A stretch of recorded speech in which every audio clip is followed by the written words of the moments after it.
Muy buenos días, hermanos, a los presentes y también a nuestros hermanos que nos acompañan a la distancia. Como siempre, los saludamos con mucho cariño. Vamos a continuar nuestro estudio de los domingos en la mañana en esta pregunta: ¿quién es Dios? ¿Cierto? Los invito a abrir sus Biblias en Mateo capítulo número 4. Mateo capítulo número 4. Bueno, una vez que se bautiza el Señor, nos encontramos con este capítulo número 4, versículo 1 en adelante. Ahí los invito a dar lectura a esto, ¿cierto? Mateo capítulo 4, versículo 1. Entonces, Jesús fue llevado por el Espíritu al desierto para ser tentado por el diablo, y después de haber ayunado 40 días y 40 noches, tuvo hambre. Verso 3. Y vino a él el tentador, y le dijo: si eres hijo de Dios, di a estas piedras que se conviertan en pan. Versículo 4, él respondió y dijo: escrito está, no solo de pan vivirá el hombre, sino de toda palabra que sale de la boca de Dios. Entonces el diablo le llevó a la santa ciudad y le puso sobre el pináculo del templo y le dijo: si eres hijo de Dios, échate abajo, porque escrito está: a tus ángeles mandará acerca de ti, y en sus manos te sostendrán, para que no tropieces con tu pie en piedra. Jesús le dijo, versículo 7, escrito está también: no tentarás al Señor tu Dios. Otra vez le llevó el diablo a un monte muy alto y le mostró todos los reinos del mundo y la gloria de ellos. Y le dijo: todo esto te daré si postrado me adorares. Entonces Jesús le dijo: vete, Satanás, porque escrito está: al Señor tu Dios adorarás y a Él solo servirás. Y el diablo entonces le dejó, y he aquí vinieron ángeles y le servían. Que el Señor bendiga su palabra. Esto es lo que se conoce como la tentación en el desierto.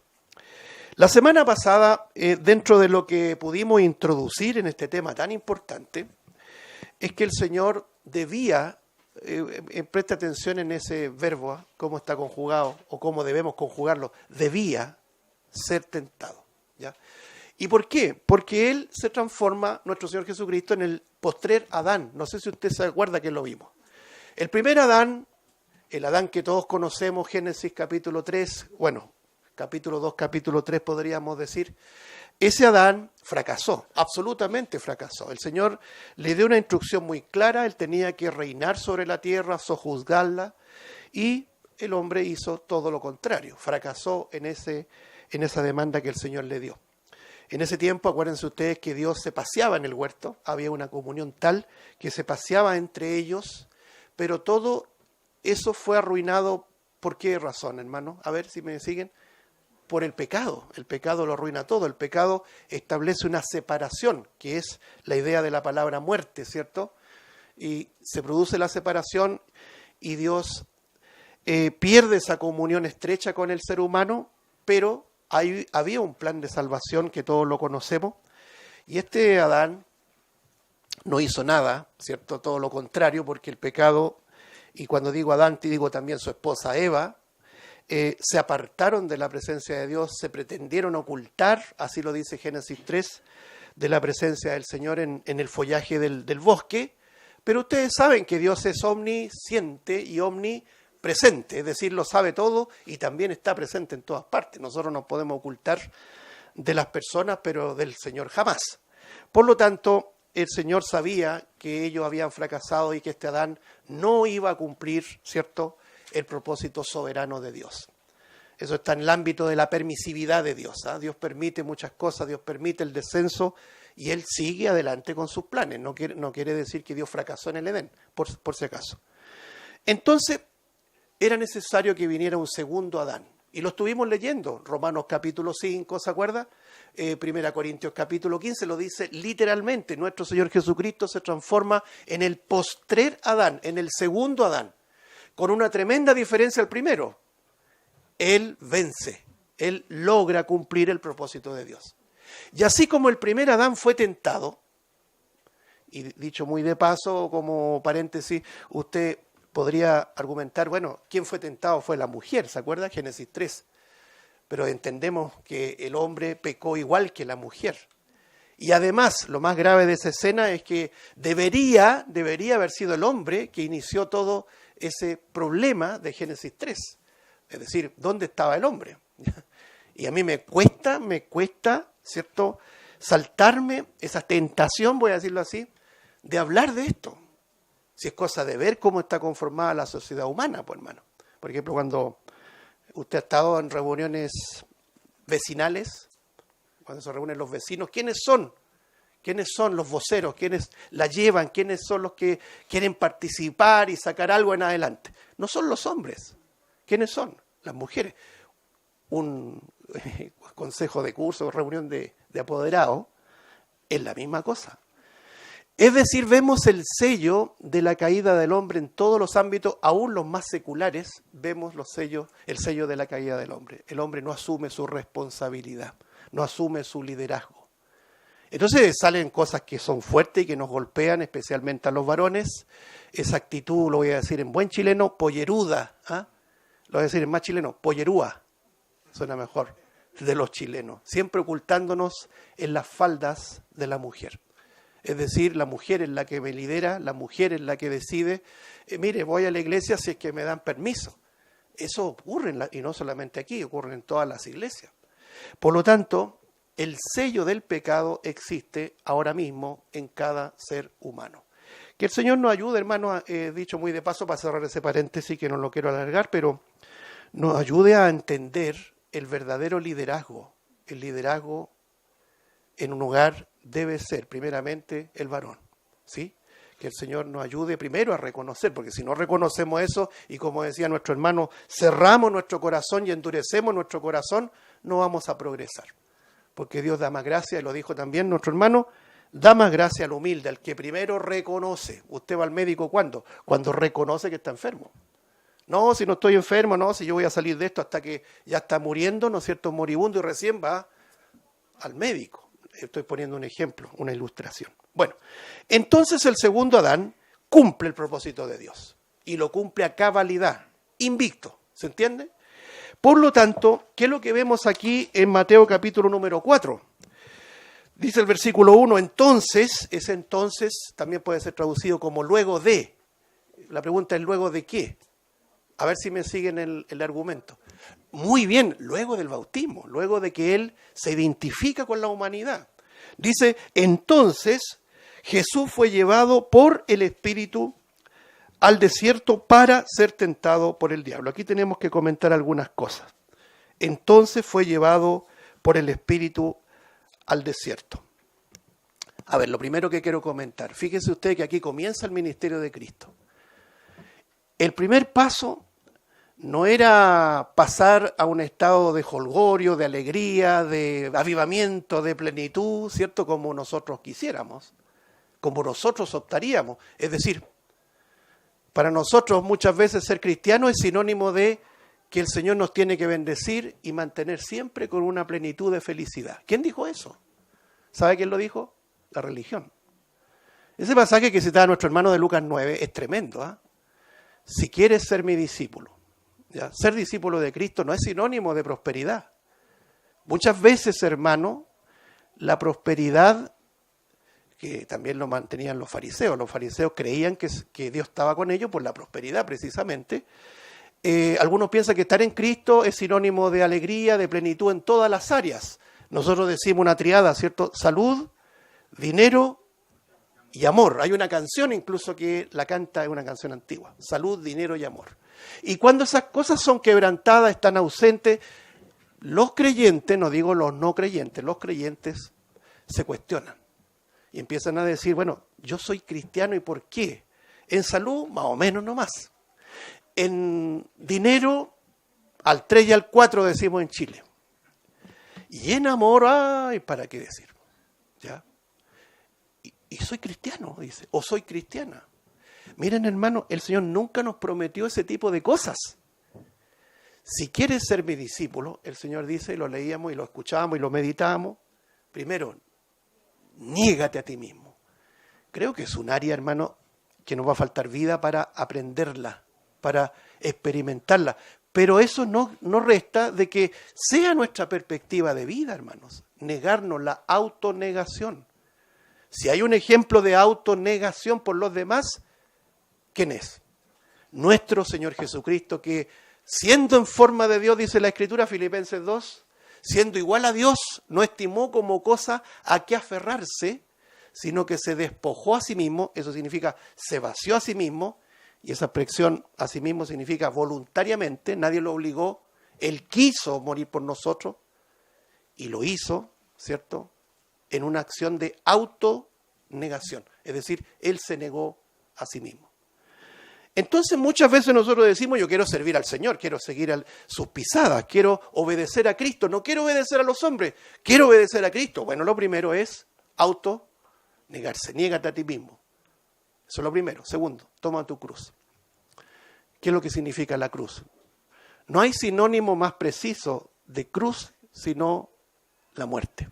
Muere a todos tus anhelos, a todos tus sueños. ¡Oh, que está negativo el hermano! Fíjese que la predicación de Cristo era así, por eso que la gente no lo quería. ¿Sabe cuándo la multitud quería al Señor? Cuando Él los alimentaba, cuando Él hacía milagros, ¿no es cierto? Cuando Él respondía de acuerdo a lo que la gente quería. Vino una persona y le dijo, Señor, dile a mi hermano que reparta la herencia. Y el Señor, ¿cómo le respondió? De una manera que hoy día, si cualquiera de nosotros lo dijera, este hermano no tiene una pizca de amor. Le dijo, ¿qué? ¿Yo soy repartidor de tierras? Le dijo. Y le responde de una manera tan severa, a juzgar por nuestro corazón de abuelita, perdón, nuestro corazón de hombre, le dice, mirad, guardaos de toda ¿qué? De toda avaricia, porque la vida del hombre no consiste en la cantidad de los bienes que posee. Entonces, niégate a ti mismo, toma tu cruz y sígueme. Claro que es un mensaje negativo. Claro que es un mensaje que golpea nuestro ego. ¿Qué se cree este hombre? ¿Qué se cree este don nadie para que me venga a decir que abandone mis sueños y mis logros míos, de mi familia y de mis hijos? Es que se supone, hermanos, que somos cristianos. A veces, y permítame, este simple ejemplo de que Cristo fue bautizado en obediencia, Él quiso identificarse con nosotros. Y luego el Espíritu lo lleva ¿a dónde? Al lugar que menos nos gustaría a nosotros, al desierto. No a la comodidad, no al valle, no a la ribera del río. Nosotros escogeríamos eso. Entonces ese simple ejemplo, claro que nos habla a nosotros. ¿Quién es Dios? Estamos conociendo a Dios, cómo piensa.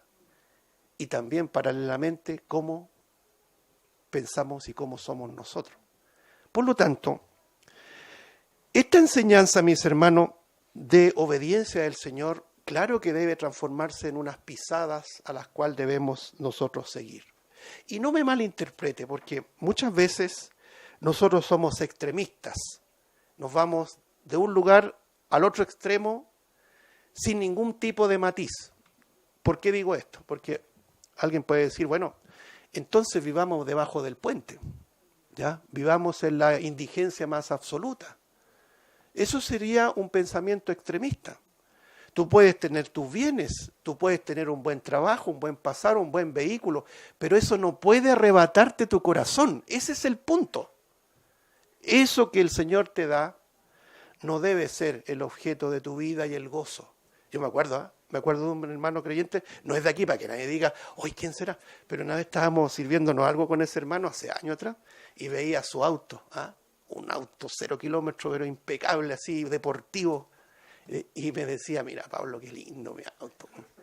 Y era su voz y se reía y se ponía coloradito, rosadito se ponía, por ver su auto. No quiero juzgar ese corazón, pero ese corazón es muy similar o igual al de todos nosotros. Que no capture tu corazón los bienes que poseemos. ¿Por qué? Porque nuestro Señor Jesucristo nos presenta unas pisadas muy distintas. Él se despojó a sí mismo, se hizo pobre, siendo rico, siendo el rey, siendo el dueño de todo el universo, se hizo rico. Y una vez que Él comienza a obedecer, lo primero, el Señor lo lleva ¿a dónde? Al desierto. Esto me llama la atención porque aquí nosotros vemos que el Espíritu Santo hace una obra en el Cristo hombre. Acuérdense ustedes que es un misterio para nosotros, no podemos explicarlo a cabalidad. Si alguien dice, yo entiendo plenamente este concepto de Dios hombre, ¿cierto? Es decir, Jesús, 100% Dios, pero Jesús, 100% hombre. Si alguien dice yo lo entiendo, creo que ahí estaríamos pecando de un poco soberbia, porque nadie entiende en plenitud esa unión. No sé si me explico. Pero si algo debemos entender a la luz de la Biblia, de que nuestro Señor Jesucristo era 100% hombre y por lo tanto el Espíritu Santo lo guía en su ministerio. Cuando lo vemos saliendo del agua, ¿se acuerda? Dice que la voz del cielo, el Padre. Este es mi Hijo amado, en quien tengo complacencia, en donde está mi agrado. El Espíritu Santo descendiendo como paloma y el Hijo subiendo de las aguas del bautismo. En otras palabras, la triunidad manifestada en esa escena.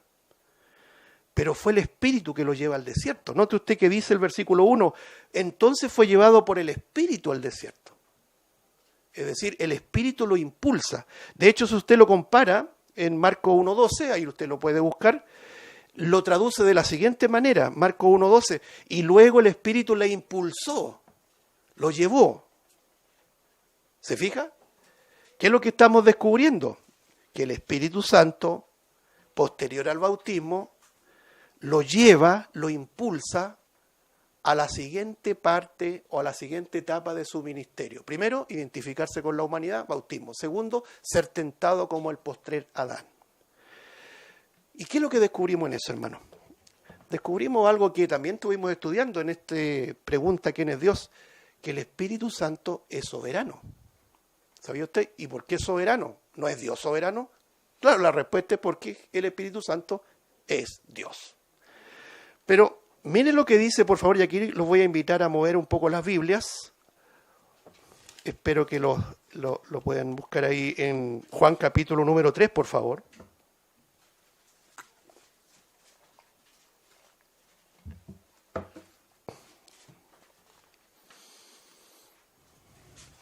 Juan capítulo número 3. Dice así.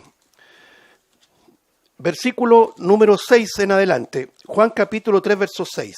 Lo que es nacido de la carne, carne es, lo que es nacido del Espíritu, Espíritu es. ¿No te maravillas de que te dije, os es necesario nacer de nuevo? Este versículo 8 es el clave para lo que queremos comentar. El viento sopla, ¿qué dice? De donde quiere. Y oye su sonido, mas ni sabes de dónde viene ni a dónde va. Así es todo aquel que es nacido del Espíritu. La soberanía del viento, hermanos. ¿Quién ha podido controlar el viento? ¿Han podido estudiar el viento? ¿Han podido medir la velocidad del viento, cierto? Pero nadie ha podido controlar la soberanía del viento. ¿Qué mejor ilustración para entender la soberanía del Espíritu Santo? Cuando el Señor hace una nueva criatura, esa nueva criatura va a ser movida por el Espíritu Santo. ¿Qué es lo que significa esto, hermano? Que no es un asunto religioso. Acuérdense ustedes que el contexto es muy claro, usted lo conoce muy bien y muchas veces estoy seguro que ha escuchado predicaciones de Jesús y Nicodemo. ¿Quién era Nicodemo? Un religioso, ¿ya? Era de los principales, que va de noche ahí, algunos dicen por miedo, puede ser, yo me inclino por esa idea, porque no era fácil ir a hablar con el rabino Jesús de Nazaret, siendo miembro de un concilio tan importante, tan prestigioso como el Sanedrín, pues. Entonces fue ocultamente a hablar y se encuentra con una respuesta tremenda cuando él le pregunta, ¿cómo yo puedo entrar en el reino de Dios? Y el Señor le responde, tienes que nacer de nuevo, tienes que volver a nacer. Y este religioso que tenía buenas intenciones, que quería conocer la verdad, uno dice, bueno, pero le faltaba lo principal, el ser buena persona, el ser correcta, el ser irreprensible no le salvaba. Le faltaba lo principal, nacer de nuevo. Porque ¿por qué sabemos que eso no había ocurrido, no había habido una obra del Espíritu Santo en este religioso? Porque él le dijo, nacer de nuevo quiere decir que tengo que volver al vientre de mi madre. No. El Señor le dice, bueno, tú eres maestro de Israel y no sabes estas cosas. Es como respondía el Señor, por eso que algunos lo odiaban de frentón, no lo querían al Señor. Y el Señor le responde de esta manera, lo que es de la carne, carne es. Lo que es nacido del Espíritu, Espíritu es. Lo decíamos la otra vez, lo decíamos el jueves, ¿ya? Hermanos, la palabra de Dios es viva y eficaz y más cortante que toda espada de doble filo, que corta de entrada y salida, que penetra hasta partir el alma, el espíritu y los tuétanos, y que discierne los pensamientos y el corazón. Esa obra la hace la palabra de Dios desde dentro hacia afuera. La religión lo único que puede hacer es modificar lo externo. ¿Cuántas veces nosotros a lo mejor participamos en una religión, la que sea? Los que fuimos católicos, los que fuimos evangélicos, ¿cierto? En donde lo principal era lo externo, ¿ya? La vestimenta, las expresiones corporales, sin tener un corazón regenerado.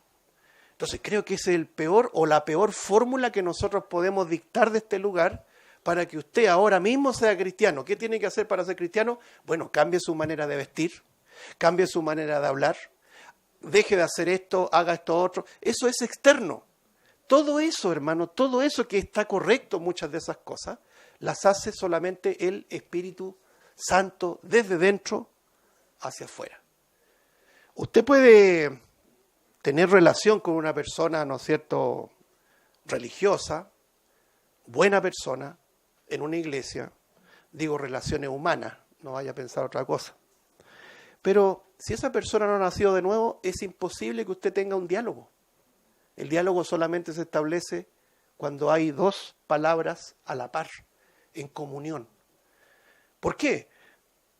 Porque la obra la hace el Espíritu desde adentro hacia afuera. El resto es carne, solamente carne. Lo que es nacido de la carne, carne es. Lo que es nacido del Espíritu, Espíritu es. Por eso alguien acertadamente dijo lo siguiente: el que nace una vez, muere dos veces. Pero el que nace dos veces, muere una vez. Y dirá, hermano, ¿qué es ese juego de palabras? No lo entendí para nada. ¿Por qué se dice así? El que nace una vez se está refiriendo al nacimiento biológico. Nuestros padres terrenales que nos dieron la vida. Ese es el primer nacimiento. Y si una persona muere solamente con ese primer nacimiento, va, obviamente, a morir, va a resucitar para comparecer en el juicio final, o que bíblicamente se denomina como el juicio del gran trono blanco, y luego de que comparezca ahí, y ahí nadie va a aprobar, por si acaso, ese juicio, ese tribunal es exclusivo de condenación. Una vez que comparezca, esa persona muere por segunda vez. Es decir, muere una vez, resucita, comparece ante el juicio del gran trono blanco y muere una vez. Pero si ese mismo individuo nace dos veces, ¿qué significa que nace dos veces? Nace de sus padres terrenales, pero nace del Espíritu, la regeneración que produce el Evangelio. Nace dos veces, morirá, esto me da mucha alegría, muere una sola vez. Porque los creyentes que mueren no van a volver a morir, sino que van a resucitar para vida. Esa es la esperanza que nos sustenta, esa es la esperanza que nos llena de gozo. Ese es el Evangelio limpio de toda basura de las religiones. Eso es lo que Nicodemo no podía entender. Lo que es nacido de la carne, carne es. Lo que es nacido del Espíritu, Espíritu es. Versículo 7 dice, no te maravilles de que te dije, os es necesario nacer de nuevo, el viento sopla de donde quiere, esto es soberanía, él quiere soplar de donde le estime, ¿no es cierto?, sus planes, oye sus sonidos, mas ni sabe de dónde viene ni a dónde va, así es todo aquel que es nacido del Espíritu. Bueno, cuando nosotros vemos esta doctrina del nuevo nacimiento y de la obra del Espíritu Santo, sobre la base de que el Espíritu lleva ¿a quién? A Jesús al desierto, nosotros nos encontramos, por ejemplo, con este pasaje que también usted lo debe conocer, que es Romanos capítulo número 8. Romanos capítulo número 8, versículo 14 dice, porque todos los que son guiados por el Espíritu de Dios, estos son hijos de Dios. Eso no se puede simular, hermano, no se puede presumir. El que es verdadero va a ser guiado por el Espíritu de Dios. Lo vemos en nuestro Señor Jesucristo como 100% hombre y lo vemos en cada creyente. ¿Se fijan? Me acuerdo de un pasaje cuando en el Antiguo Testamento los profetas. Dice que el Espíritu les decía, hagan esto otro. El Espíritu Santo los guiaba de una manera audible. Sobre todo en el profeta Ezequiel, usted lo puede leer, y el Espíritu me dijo esto, y el Espíritu me llevó allá. Es decir, soberanía del Espíritu, guiados por el Espíritu Santo. Y en el Nuevo Testamento vemos también ejemplos. Por ejemplo, el mismo Felipe cuando le fue a predicar a aquel eunuco, ¿se acuerda? El Espíritu le dijo, anda, ve, predícale, enséñale, anda donde está esta persona. Y lo vemos en la experiencia del apóstol Pablo, etc. Es decir, volvamos a Mateo 4. Esta expresión, entonces Jesús fue llevado por el Espíritu al desierto, es una doctrina que nosotros tenemos que presentarla con claridad. El que es nacido de nuevo es guiado por el Espíritu Santo. Ahora, ¿a dónde lo llevó el Espíritu al Señor? Vamos por partes. Lo llevó al desierto. El desierto, en la Escritura y especialmente para los hebreos, es un tipo, es un sinónimo, por decirlo así, de prueba, de tentación, donde lo hemos estado estudiando, ya pasamos esa unidad en los jueves, ¿cierto? Donde fue tentado el Señor por los desobedientes de Israel. En el desierto, ahí fueron tentados. Ahí ellos probaron al Señor, lo querían probar. Imagínense qué insolencia, la criatura probando a su Creador. Entonces el desierto es un lugar de prueba, es un lugar de tentación, de padecimientos, de fe, de esperanza, de confiar en las promesas de Dios. Pero también en la Biblia, en la enseñanza hebrea, el desierto es el lugar donde habitaban los demonios. Hay un pasaje, por ejemplo, no lo vamos a buscar, solamente como referencia. No sé cuántos han oído hablar de un tal Azazel. Azazel, esto está en Levítico 16, donde el día en que tomaban un macho cabrío, ponían las manos sobre ese macho cabrío, los pecados eran como transferidos ahí, ¿no es cierto?, a ese animal, ese sustituto, porque todo tiene que ver con la imagen de Cristo, es decir, el sustituto inocente, y ese animal era llevado a Azazel, a lugares desérticos, donde se estimaba que allí estaba lleno de demonios. De hecho, el mismo jueves nos acordábamos de un pasaje que lo vamos a retomar Dios mediante el próximo jueves, en donde dice que un individuo limpia su casa y sale el espíritu inmundo de él y se va ¿a dónde? A lugares desérticos, donde toma 7 espíritus peores y vuelven al individuo, ¿cierto? Y el individuo estaba limpiecito, ordenado, podríamos decir religiosamente ordenado, pero estaba vacío. La casa estaba vacía, porque también estuvimos estudiando eso. El creyente se transforma en morada del Espíritu Santo y no puede un demonio entrar ahí. Por lo tanto, el desierto tiene que ver con eso, padecimiento, tentación, lugares de demonios, lugares de prueba, etcétera, etcétera. Acuérdense ustedes que Elías huye cuando estaba ya lleno de miedo. ¿Huye dónde? Al desierto.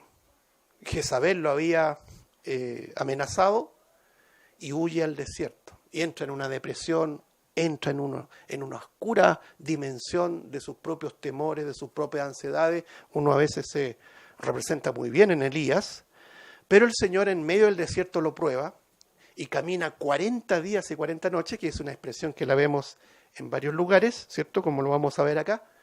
Y el Señor lo restaura también en el desierto. Por lo tanto, el desierto es el peor lugar que uno quisiera atravesar, pero es necesario, a solas con Dios. Yo no sé cuántos de los que estamos aquí hemos experimentado el estar a solas con Dios. No hay mejor lugar que estar a solas con Dios, confrontado exclusivamente con la palabra de Dios. Aquí no estamos hablando de misticismo, estamos hablando de dependencia del Señor, depender exclusivamente de Él y de su palabra. Por lo tanto, ese desierto nos habla muchas cosas, inclusive en nuestras elecciones, ¿cierto?, personales. Digo elecciones en el sentido de preferir esto que preferir esto otro. Por ejemplo, todos nos acordaremos, hermano, creo yo, espero que sea así, cuando Lot se separa de su tío Abraham, ¿se acuerda? ¿Se acuerdan el contexto?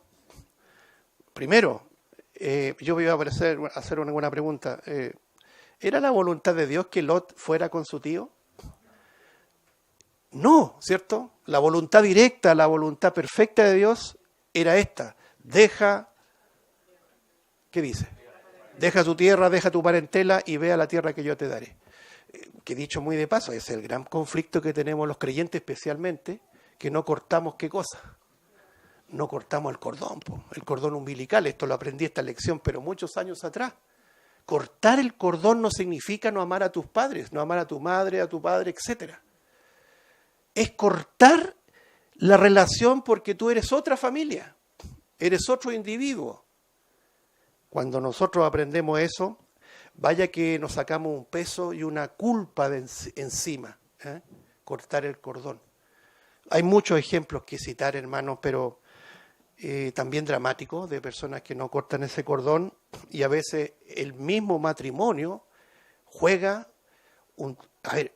corre peligro, mejor dicho, ¿cierto?, por no cortar el cordón umbilical. No, es que yo estoy con mi papá, no, es que yo con mi mamá. Y no, se olvidan de que ellos son una sola carne y que tienen que hacer vida aparte. Así de claro debe ser, hermano. Entonces, este Abraham lleva consigo a su sobrino Lot. ¿Y qué pasó? Todos sabemos que hubo prosperidad. ¿Y la prosperidad qué produce? Produce problemas, divisiones. Si ese es el tema que yo escuchaba atentamente en la exhortación del Señor a través de nuestro hermano, ¿qué mal nos hace la prosperidad? Por ejemplo, yo conocí a un hermano que decía, si el Señor me da un auto, voy a ir a la iglesia y voy a trasladar a los hermanos, voy a ayudar. Y uno con la experiencia va diciendo, esto va a ser al revés. Y en lugar de ser de bendición, se traduce en pobreza, en descenso espiritual. Señor, dame un esposo, dame una esposa, porque ahí te voy a servir. Yo lo he escuchado, no es que me lo han contado. Hermano, sabe que ahora sí, porque Dios me dio una esposa, Dios me dio un esposo. Así que vamos a servir al Señor. ¿Y qué es lo que ocurre? En lugar de servir al Señor, de involucrarse ambos, no ocurre eso. ¿Qué mal nos hace la prosperidad en todo tipo? Salud, dinero y amor. Pero también hay que decirlo, y esto no es manipular emociones, pero no esperes que el Señor te quebrante una de esas áreas para mirar hacia arriba. Ahora mismo, lo dice el Señor a Israel, cuando llegues a ciudades que tú no edificaste, que tengas cisternas que tú no cavaste, que tengan viñedos que tú no plantaste, acuérdate, le dice el Señor a Israel, acuérdate de qué, de no olvidarte del Señor. Si el tener cosas no es malo, pero el vivir para ellas sí que es malo. ¿Ya? El Señor enrostra a Israel a través del profeta Ageo, cuando le dice, ¿qué pasa con la casa de Dios? La casa de Dios está desierta. ¿Y dónde están los hermanos? ¿Dónde está el pueblo? En ese tiempo se le llamaba pueblo de Israel, ¿no? ¿Dónde están? Preocupados de artesonar sus casas, sus viviendas. Es decir, todo su centro de atención, su búsqueda, su anhelo, su gozo, eran las cosas que tenían. Bueno, Abraham y Lot en particular prosperó. Los pastores de Lot y los pastores de Abraham habían crecido y empezaron las desavenencias, empezaron los problemas, empezaron las disputas, y Abraham dijo, esto ya no da para más. Tenemos que separarnos. Si tú te vas para allá, yo parto para otro lado. Pero juntos no podemos estar. Ya era insostenible. Esto lo puede leer usted en Génesis 13. ¿Ya? Lo lee en casa porque no es nuestro tema, pero resulta que el primero que escoge es Lot. El pillín, voy a decir así. Yo no quisiera estar en el calzado de ese Lot, porque Dios mirando arriba. Lot, ¿dónde se fue? Miró la llanura del Jordán. ¿Qué significa llanura? Vegetación, balneario, me voy a ir a bañar, voy a pasarlo bien. ¿Qué es lo que uno busca? Placeres.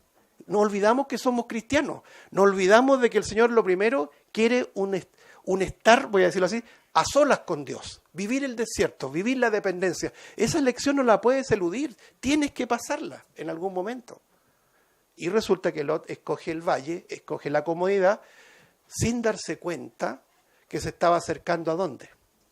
A Sodoma, un lugar próspero, un lugar promisorio. Aquí voy a crecer, mis hijos van a ser felices porque van a tener buenos colegios, van a ser profesionales, van a comprarse qué sé yo. Lot. Sin embargo, la Biblia lo llama justo. Increíble, ¿no? ¿Quién entendió la mente del Señor?